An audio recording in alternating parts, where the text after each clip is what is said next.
巴尔干半岛位于欧亚非三大洲交通要道，古有欧洲火药桶之称。二战时，这里对于德意两国而言，可以有效地控制地中海，还可以威胁英国在中东北非等地的殖民地，还可以封锁苏联的黑海出海口，从南翼进攻苏联。克里特岛空降作战是巴尔干战役的一部分。本期视频我们就来一起了解一下克里特岛空降战役。如果喜欢本期视频的话，求观众老爷们点一个小小的赞。这就开始我们本期视频。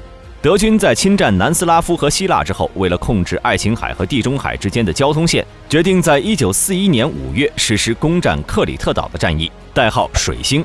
克里特岛位于地中海东部，爱琴海和地中海交汇处，是爱琴海最大的岛屿。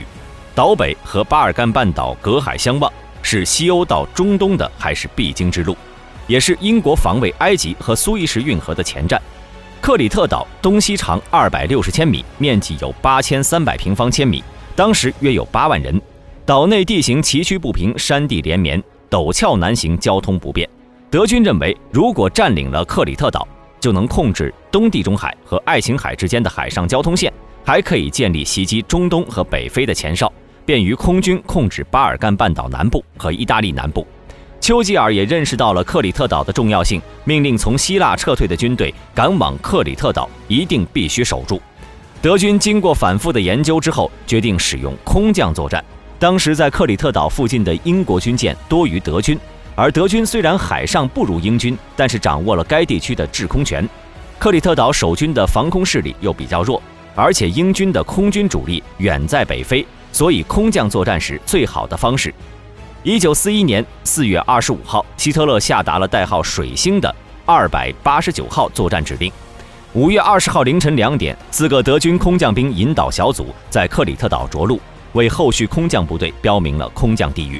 3点30分，第一波空降部队登机，在半小时后起飞。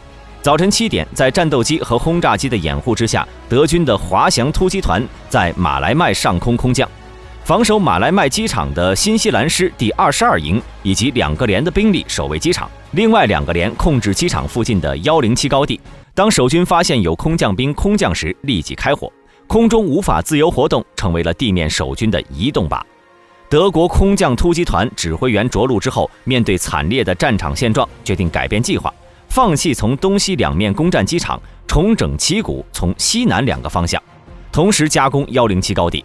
之后再去攻占机场。20号下午，107高地的守军在德军的加攻之下，被迫撤到了高地顶部。高地指挥员和机场守军失去了联系，他认为机场已经失守。当天18点，高地守军撤出，退到了23营的营地防守。此时的德军滑翔突击团还剩下了600多人，该团团长在作战中负重伤，暂时停止了进攻。当天午夜，滑翔团重整旗鼓，决定从西南2面占领107高地。他们不知道敌军已经撤走了，依然小心翼翼地行动。空降于甘尼亚地区的第7空降师第3团，在20号7点，在甘尼亚西南一侧的加拉图斯地区空降。该团1、2营空降在了英军阵地内，四面受敌；3营降落在了新西兰第4旅阵地内，大部分被歼。德军该空降团第2波空降，因为加油困难和天气条件恶劣等客观因素，比原计划推迟了3个小时。后面又因为运输机数量不足，全部的600名空降兵没能同时登机行动。由于运输机中队准备完毕即刻起飞，第2波空降兵到达空降地区时的时机各不相同。时间来到下午3点，零星的空降行动已经持续了3个多小时。由于负责掩护的轰炸机和战斗机是按照原计划来的，在第2波空降部队大多数空降机抵达空降地域的时候，空降行动是在无掩护的情况下做的。20号下午，德军空降师第2团剩下的运输机飞往了雷西姆农地区，在进入到预定空域后，遭到守军地面火力射击，其中7架运输机被击落，2架运输机撞毁。在下午4点15分，该团剩余部队展开了空降行动。除了2营外，该团都降落在了澳大利亚守军第2营的阵地上，大部分被歼，全团伤亡400多人，未能夺取雷西姆农机场。空降伊拉克林地区的德军部队是第7伞降师伞兵第1团和2团2营，也是因为运输机加油太慢和数量不足，没能按时起飞，到下午5点才在伊拉克林地区空降，在19点降落完毕。着陆后因为建制混乱，指挥员被迫改变计划，放弃了夺取伊拉克林城区和机场，把兵力全部集中到了机场防线。到了黄昏都没能成功。德军各空降部队均遭到了守军的顽强抵抗，同时空降后缺乏统一指挥，夺取机场的任务都没能完成。就滑翔突击团取得了一点胜利，第7空降师面临被全歼的危险。21号拂晓时分，登机向马来麦地区空投了补给品。指挥官斯图登特将军派参谋克莱乘坐飞机，在马来麦机场附近强行着陆了解情况。克莱在查明情况后立刻返航，通过无线电向指挥报告了情况。收到消息的斯图登特命令剩余的600名伞兵和第5山地步兵师增援马来麦。下午3点，德军伞兵在马来麦伞降，在过程中被守军歼灭了大部分，只有小部分和滑翔突击团会合。在夜间，德军的摩托艇在海上试图把山地步兵营送上去，但遭到英军舰队截击，全军覆没。英军在海上吃到了甜头后，决定扩大战果，命令第5旅向马来麦机场反击。但是命令没有及时地传达到任务部队，直到次日天亮，任务部队才开始向马来麦机场攻击，但遭到了德军航空火力和空降兵的顽强抵抗，被阻挡在了机场外面。在克里特岛的盟军司令命令新西兰第5旅全力反击，但是该旅旅长认为难以完成任务，请求撤退。得到上级同意后，该旅退出了马来麦。23号凌晨，德国空军对英国舰队猛烈轰炸，击沉了2艘巡洋舰和2艘驱逐舰，把英军军队打回了亚历山大港。这下英军被动了，岛上守军变得孤立无援。德军拿下制海权后，从海上输送物资装备，同时增援兵力上岛。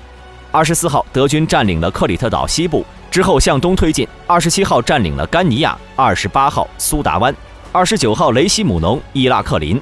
在27号夜间的时候，在驻岛盟军司令弗莱伯格获得批准离开克里特岛。28号夜间，盟军开始撤往埃及，到战役结束，一共撤出了1.7万人。岛上守军31号投降。6月2日，德军占领了全岛，历时12天，以德军占领全岛而告终。战役中，德军共伤亡1.4万人，损失220架飞机和大量舰船。第7空降师伤亡超过5000人，参战空降兵共伤亡6500人，占总数的1/3。英军伤亡1.6万人，海军伤亡约有200人，损失各型舰船50艘。希腊军队也有很大损失，被俘虏6000多人，伤亡3000人左右。克里特岛战役是人类战争史上首次实施大规模空降突击行动，给2战后边盟军组织大规模空降提供了宝贵的经验教训，给他人做嫁衣了，属于是。同时还引起了各国的高度关注，推动了空降部队建设和发展。各国也对空降作战更加重视，他们看到了空降部队的优势，无视地面水上的阻碍，可以全方位的进攻。指挥该战役的德军第11航空军军长斯图登特对空降作战已经准备了很多年，对这次行动也筹划了几个月的时间，以此来证明空降部队不是单纯的突袭部队，而是具有战略意义的新兵种。那么大家对此有什么看法呢？欢迎在下面的评论区留言。好了，今天的视频就到这里，想了解更多记得点个关注，下期视频我们不见不散。